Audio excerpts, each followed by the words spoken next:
Hi everyone, and today I've picked out 5 mistakes that I often see beginners making in wildlife photography. I'm going to show you how to fix those mistakes as well. Number 1 is using too slow a shutter speed, and this is something I see quite a lot of the time, and it's one of the main reasons for getting blurry photos. So with wildlife photography, your subject is usually moving to some extent, so you want to try and keep the shutter speed reasonably high. Now if you're using a tripod, it's going to be a little bit different, but if you're hand holding, then I would advise you try to use the reciprocal of the lens for your shutter speed. So what that means is if you're using a 400mm lens, then you want to use at least 1/400th of a second. If it's a 500mm lens, you want to use at least 1/500th of a second.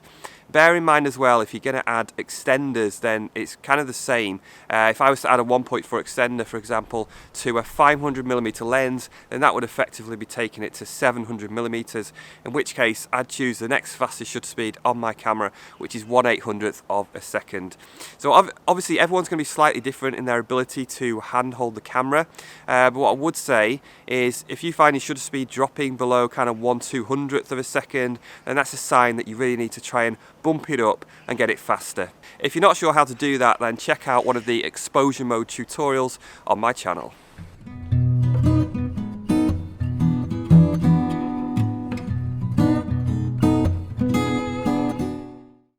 The next one is not paying attention to your background, and I think this one's absolutely massive in wildlife photography. So when you're photographing a bird or an animal, it often looks the best when you can really throw that background out of focus, make it much more diffuse and make the subject stand out more clearly. So when you're shooting, try and get in the habit of looking towards where you are photographing to check the background. Sometimes you might find that the background is actually quite messy, cluttered, and it's a bit distracting. It's amazing the amount of times you can literally just step a few feet to the left or a few feet to the right and can completely transform and improve the background. So try not to look through the camera all the time, try and have a look outside of the camera, see if you can move very, very slightly just to improve that background, to make it more out of focus and improve your image. Number 3 is not checking your images.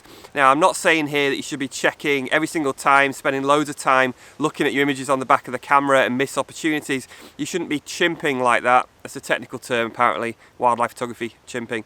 I'm not saying you should be doing that, but I do think as a beginner that you're more likely to make more mistakes than someone who is more experienced. So what I would advise is that you just try and check occasionally, and particularly when you have time, maybe there's a bit of a lull in the activity, just get on the back of your camera, press play, have a look at the image and just check 2 things. I don't want you to check everything, you're just going to check 2 things. One is the exposure. Now you can get a pretty good idea of that just from the screen on the back of the camera. If you're a bit more advanced, you could look at the histogram as well.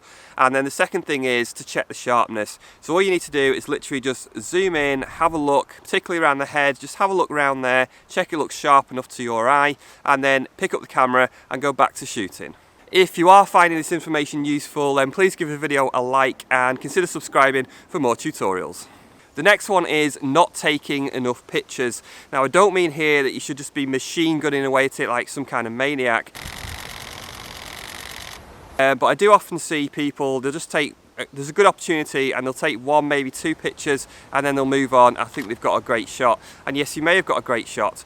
But again, with wildlife subjects, even if you're just doing static portraits with birds and animals, the likelihood is they're often moving their head around to some degree. Now, if you only take a few shots, you're limiting yourself on the best poses you're going to get. So if you imagine every time a bird turns its head, it's changing the pose. It could be more awkward, could be a better pose, and also there'll be times where it's going to catch the light in the eye, where you get that really nice catch light. So if you take more pictures, you're going to increase the chances of that. Also, the second thing is just one to do with sharpness and percentages, that just the more pictures you take, the more likelihood is you've got one that's pin sharp. It's just the way it is. So what I would advise here is you just kind of shoot in small bursts. So maybe take 3 or 4 shots in one go, then have a break. Maybe the subject does something slightly different. Again, a little burst of 3 or 4 shots, and then just keep shooting like that.